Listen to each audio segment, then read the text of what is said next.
On the night of her coming-of-age ceremony, my sister, wearing my clothes, climbed into Sir Ryan's bed.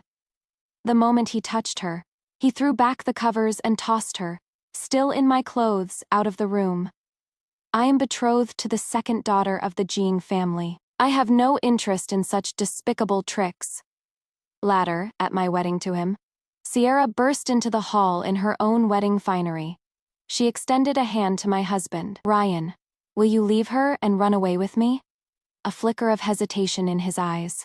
Everyone saw his indecision. My sister took his hand and led him away. My marriage was annulled on the spot. I became the laughingstock of the capital and was sent to marry a man on the remote border. In the 18th year of the Yongzhou era, the wedding invitations for the marriage between the Xi and Zhang families were sent out all over the capital. On the bright red invitation, the name Sierra was written in gold. I returned for the wedding banquet. He cornered me and gritted his teeth. You don't have to debase yourself just to spite me.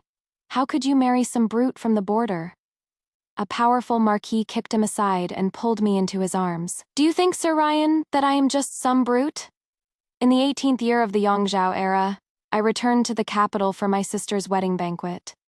I often think, if that old Taoist priest had never come 18 years ago, perhaps my sister and I could have grown up like ordinary sisters. On the day my mother gave birth to twin daughters, the imperial astronomer had come to our home in the snow. The phoenix cry and the lone Luan are in conflict. These two girls cannot be raised together, the old Taoist had said, sweeping his fly whisk and pointing a withered finger at me, asleep in my cradle. This girl is fated to bring misfortune to her family and her husband. At his words, my father had snatched the divination paper and had my wet nurse sent to a remote courtyard. It was only later that I learned that on that night, my sister's cradle was adorned with pearls, while I did not even have a brazier to keep me warm. No one in the Jiang family cared for me. Fortunately, I met Ryan. He was the only one who was not afraid of my curse, the only one who was willing to care for me. But my sister always had to have what was mine. On the night of my coming-of-age ceremony, she had worn my clothes and had climbed into his bed. I had run to his room with a lantern and had found him his inner robes in disarray. And my dear sister, in my clothes, had rolled from his bed. I am betrothed to the second daughter of the Zhang family, he had said, grabbing his outer robe and wrapping it around her, then throwing her out of the room. The disgust in his eyes was like a poisoned dagger. I have no interest in such despicable tricks. She had looked up from the stone floor.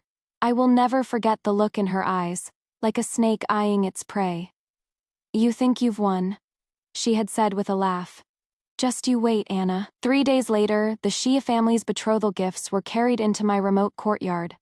My father had smashed a teacup, and my sister had cried in the ancestral hall until she had almost fainted. I had thought that if I could just endure a little longer until I was married to him, I would no longer have to live in such misery.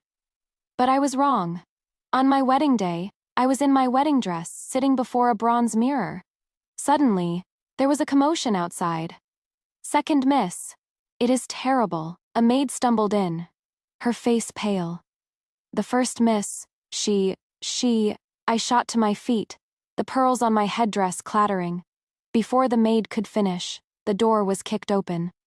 My sister stood in the doorway, in her own wedding finery, the red of her dress blinding. She smiled at me, her red lips parting. Sister, I need to borrow your husband.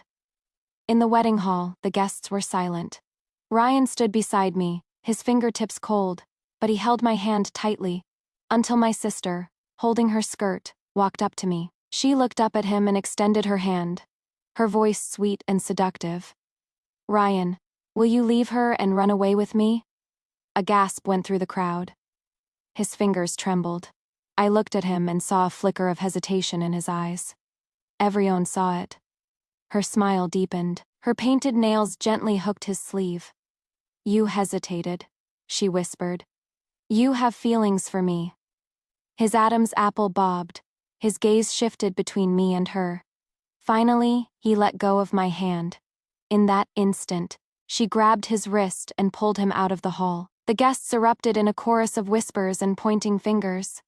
And I stood there, my wedding dress as red as fire, but my heart as cold as ice. Second Miss Zhang. The wedding attendant stammered. Should we continue? I slowly removed my headdress, the pearl tassels veiling my reddened eyes. There is no need. The moment he had been pulled from the hall, I had become the laughingstock of the capital. The second daughter of the Zhang family, jilted at her own wedding. The unlucky star who couldn't even keep her own husband. 3 days later, I packed my bags and went to the border. My father didn't even see me off. He just sent a servant with a message. The master says that the second miss is not to return to the capital and bring shame upon the family. I sneered and threw my wedding dress into the fire. The flames licked at my face, a burning pain. Yes, I would not return and bring shame upon them. The carriage rumbled over the cobblestones, the familiar streetscape outside the window. 3 years ago, I had left the capital alone, with only a small bundle now. I was no longer the timid girl I had been. We have arrived, my lady, the coachman said softly. I lifted the curtain. The Xie family manor was decorated with lanterns and banners, and guests were streaming in. A servant took my invitation. When he saw my name, his hand trembled, and he almost dropped it. Second Miss Zhang, he stammered, as if he had seen a ghost. I chuckled and walked in. The crowd fell silent. 100 pairs of eyes like needles pricked my back. I held my head high and let them stare. The sands of the border had worn away my weakness. The Anna of today was not to be trifled with.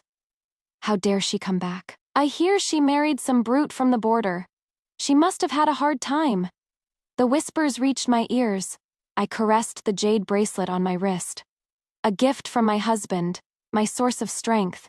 In the wedding hall, he was in his bright red wedding robes, as handsome as ever. He was chatting with the guests. When he turned and saw me, his wine cup shattered on the floor. Anna, his voice trembled, as if he were seeing a ghost. I gave a slight nod in greeting, but he strode over and grabbed my wrist. What are you doing back here? His eyes were a maelstrom of emotions, his grip surprisingly strong. Sir Ryan, I said, slowly pulling my hand away.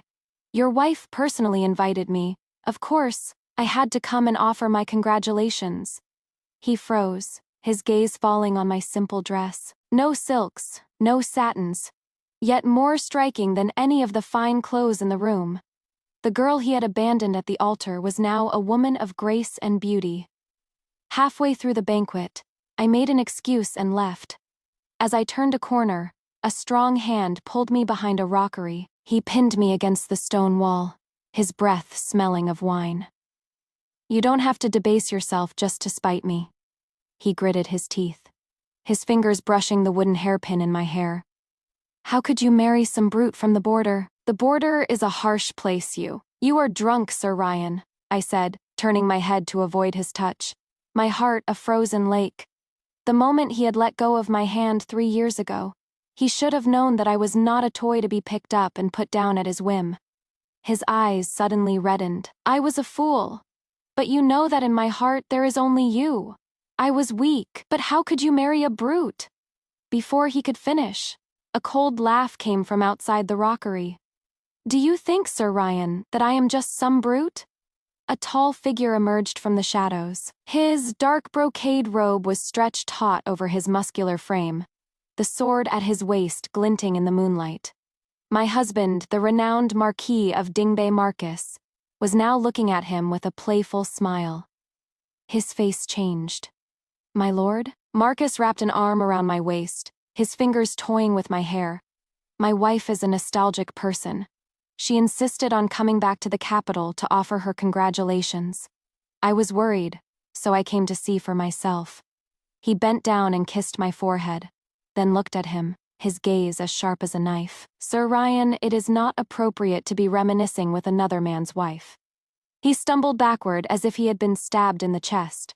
He looked at Marcus's hand on my waist, then let out a bitter laugh. So that is how it is. You married the Marquis of Dingbei. Marcus didn't deign to reply. He took my hand and led me away. From behind, I heard his hoarse cry. Anna, if I hadn't left with her that day. There are no ifs, I said, stopping and looking back. The setting sun cast my shadow long. You already made your choice. He squeezed my hand. I looked up at him and smiled, leaving all the past behind. In the wedding hall, the once boisterous guests had fallen silent. All eyes were on the suddenly appeared Marquis of Dingbei. He was in a dark brocade robe, the sword at his waist still on, exuding an aura of a warrior that was completely out of place with the festive red of the hall.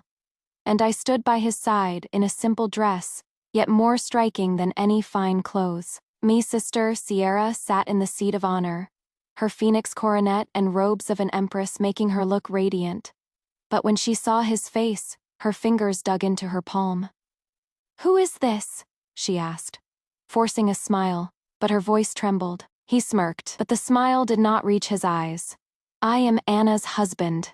A gasp went through the crowd. When I had been jilted and had married a man from the border, everyone in the capital had laughed at me for marrying a brute. But now, this brute was the powerful Marquis of Dingbei. Me sister's face instantly went pale. She opened her mouth, but before she could speak, he had already shot a cold glance at Ryan. "Sir Ryan, today is your wedding day. My wife and I have come to offer our congratulations, however." He paused, his tone suddenly sharp. "If I ever see you bothering my wife again, do not blame me for being discourteous." Ryan froze, and the entire hall was silent. My sister finally couldn't take it anymore. She said sharply, "My lord, you are very impressive. But this is the capital, not your border." He chuckled and suddenly snapped his fingers. From outside, the sound of rhythmic hoofbeats.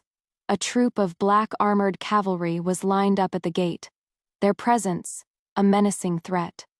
He slowly caressed the hilt of his sword, his gaze on my sister like she was an ant. "Miss Jiang, are my soldiers reasonable enough for you?" She stumbled backward and fell into her wedding chair. In that moment, I finally saw the fear in her eyes. The red silk in the wedding hall was blinding. I stood by his side, coldly watching as the color drained from my sister's carefully made-up face. She had schemed her whole life to get him, but she never knew that I had already found someone better. She stared at his hand on my waist, her painted nails digging into her palm, but she still had to force a smile. "My lord, it is an honor to have you. We have been remiss."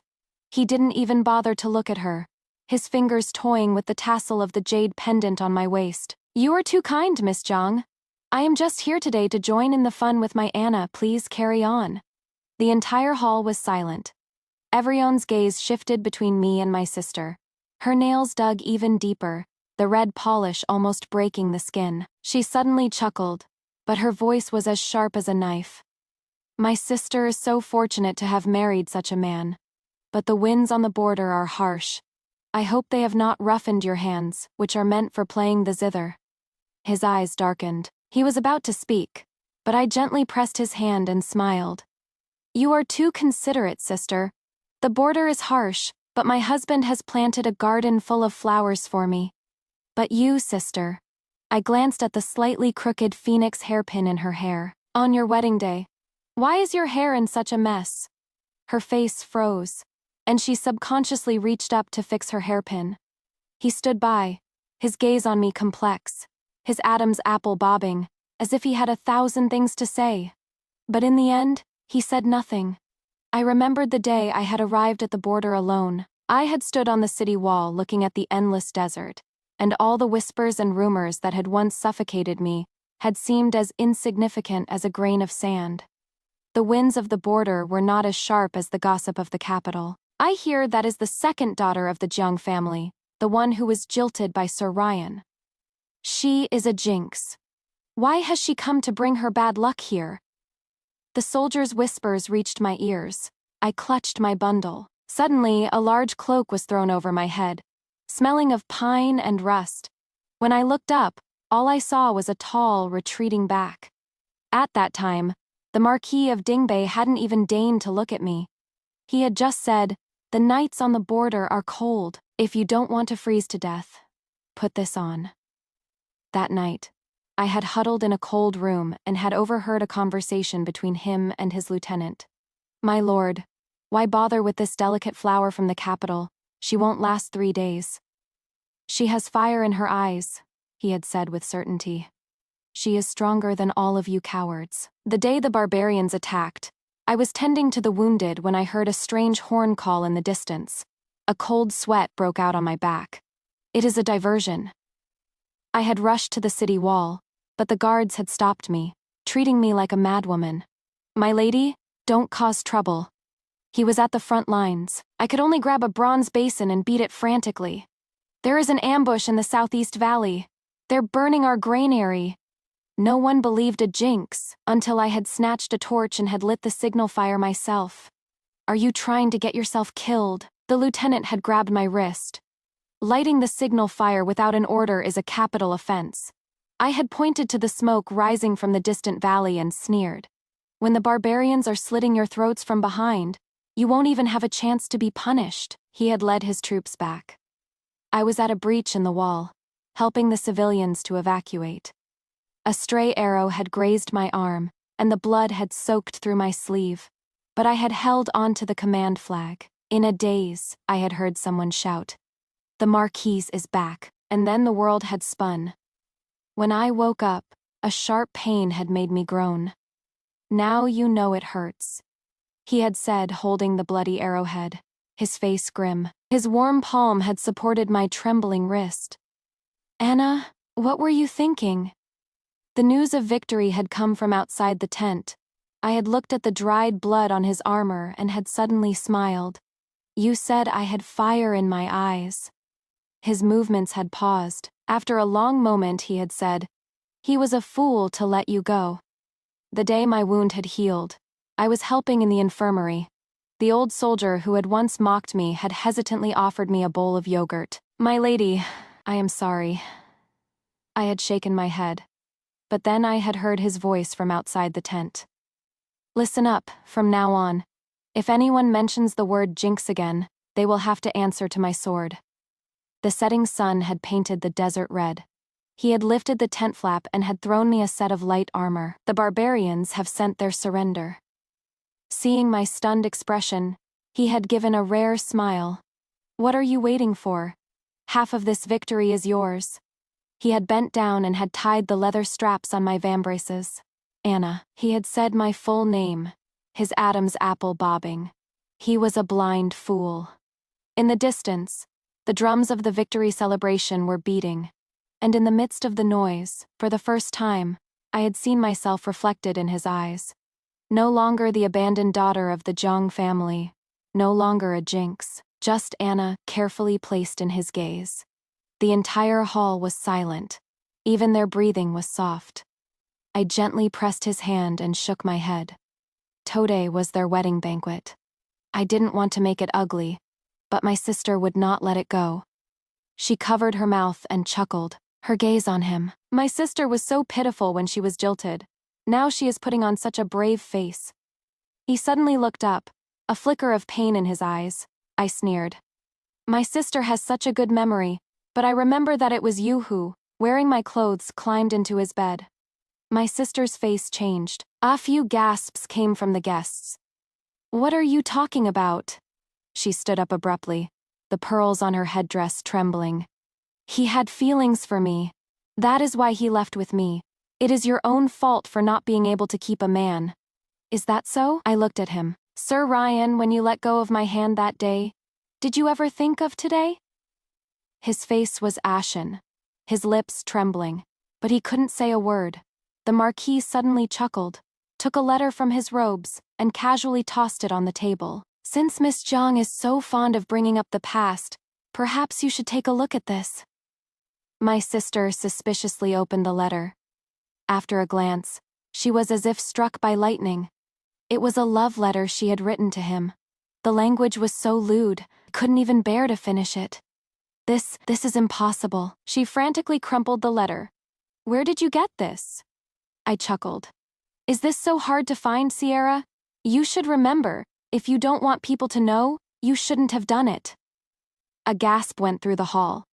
My sister stumbled backward and knocked over a wedding candle. The flame licked at the sleeve of her wedding dress, but she didn't seem to notice.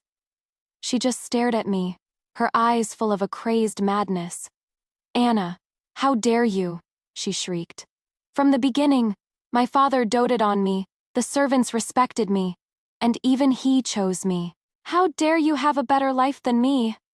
I just looked at her, my heart a frozen lake, because what you stole was never mine to begin with. He finally came to his senses and grabbed her wrist. His voice was hoarse. Sierra, how could you say such a thing to her? She frantically shook him off and burst out laughing. Ryan, you think you are so great.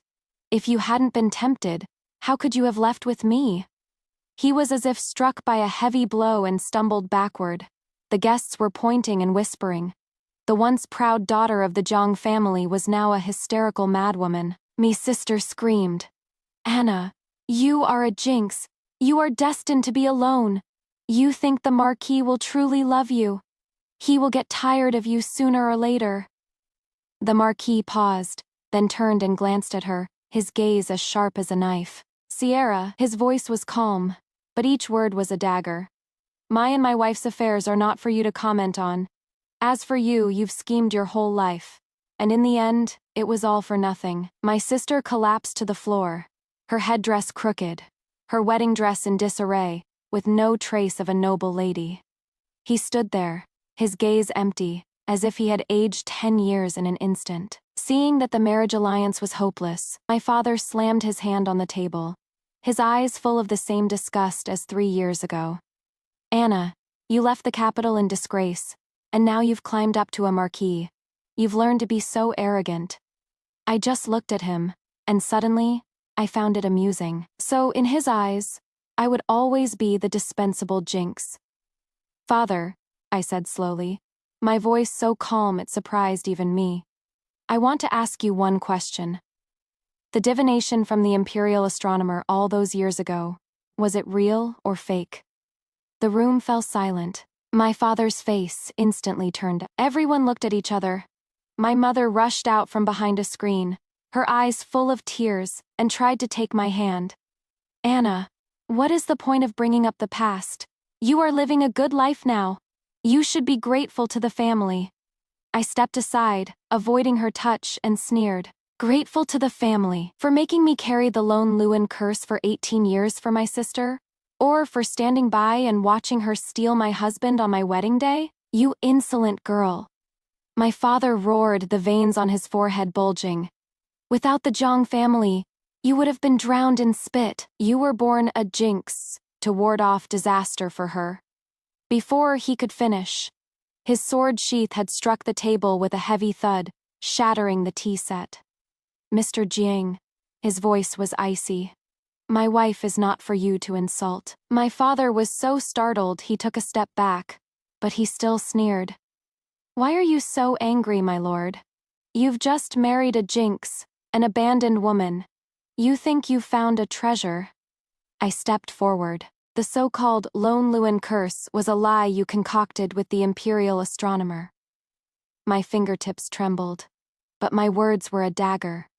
My sister's fate was ordinary. You were afraid she wouldn't be able to marry well, so you made up the phoenix cry and had me, the jinx, take all the blame. My mother collapsed to the floor, sobbing. We had no choice. If she didn't have a noble fate, how could the Shen family have established themselves in the court? I looked at the painted nails on her perfectly manicured hands and suddenly remembered my coming-of-age ceremony. She had personally placed a pearl and phoenix hairpin in my sister's hair, but she hadn't even noticed that my clothes were burned. No choice, I chuckled. From this day on, I, Anna, am no longer a part of the Zhang family. We are finished. As I turned, I could hear my father's hysterical curses, my mother's heart-wrenching sobs, but the sounds were suddenly very distant. He was waiting for me outside. The setting sun cast his shadow long. I walked towards him, faster and faster, until I was almost running, as resolute as when I had fled the capital but no longer alone. He opened his arms and caught me, then bent down and kissed the tears from my eyes. Shall we go home?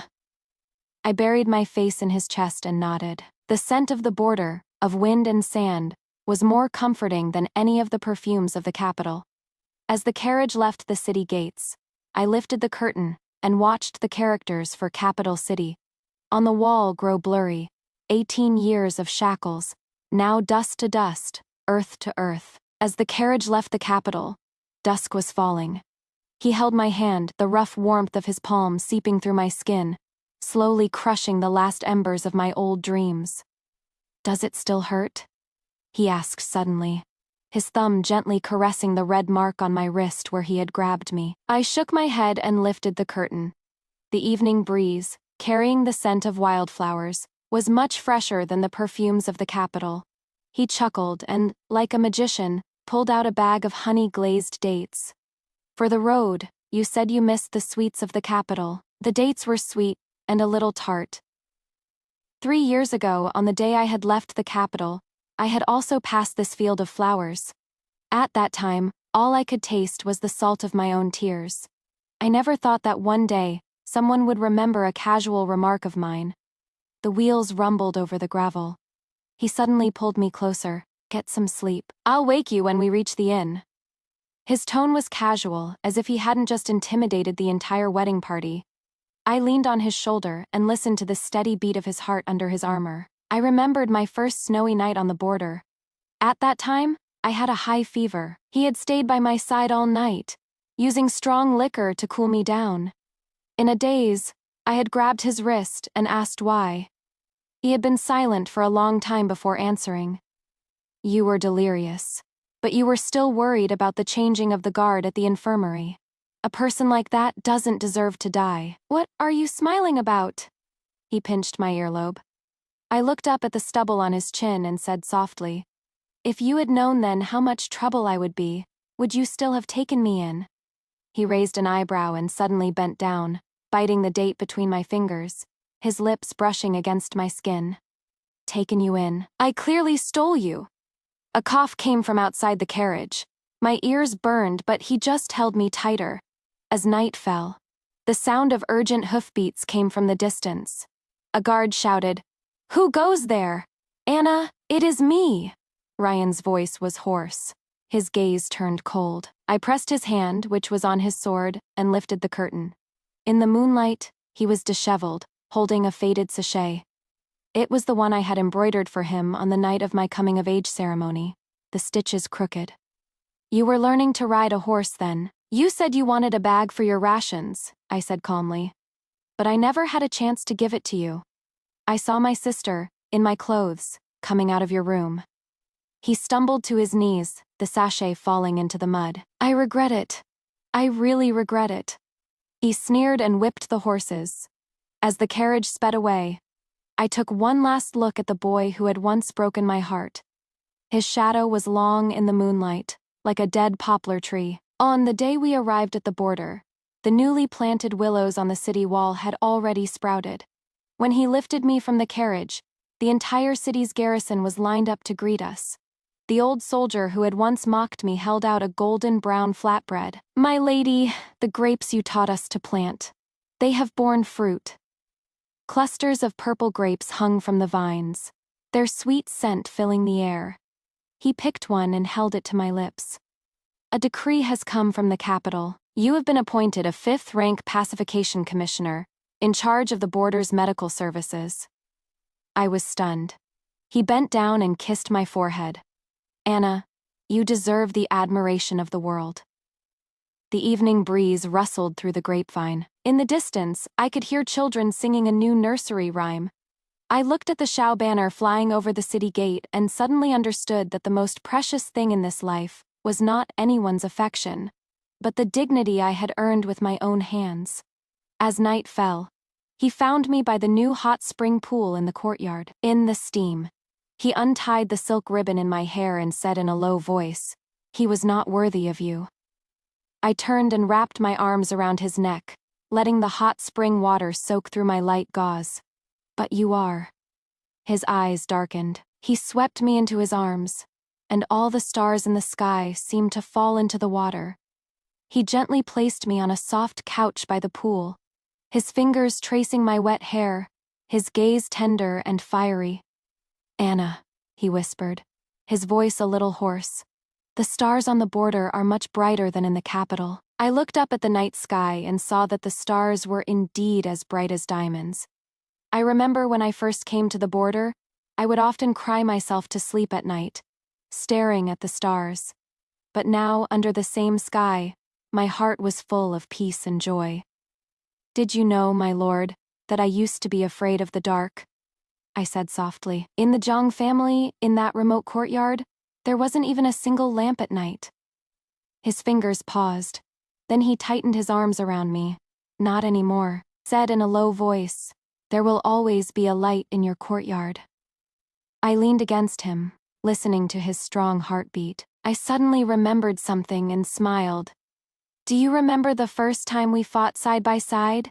You came back, covered in blood, and you were so fierce, complaining that my bandaging was not good enough.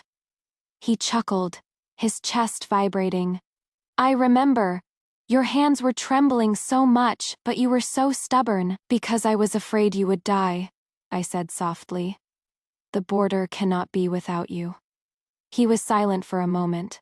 Then he lifted my chin and looked deep into my eyes. Anna, the border cannot be without you either. His kiss fell, gentle and firm, as if to pour all his promises into it. The steam from the hot spring blurred our figures. The next morning, I was woken by a commotion outside.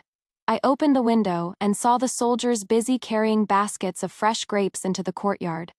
Children were playing under the grapevine, their laughter as clear as bells. He wrapped his arms around me from behind, his chin resting on my shoulder. The medical office is opening today. You, the pacification commissioner, cannot be late. I turned and straightened his collar. You seem to be more excited than I am today, my lord. He took my hand and kissed my palm. Because this is your glory. At the entrance of the medical office, a long line of people was already waiting. When they saw me, they all bowed, their eyes full of respect. In 3 years on the border, I had gone from being a scorned, abandoned woman to the living bodhisattva, in the people's mouths. All of this I had earned with my own hands. He stood by, his gaze proud.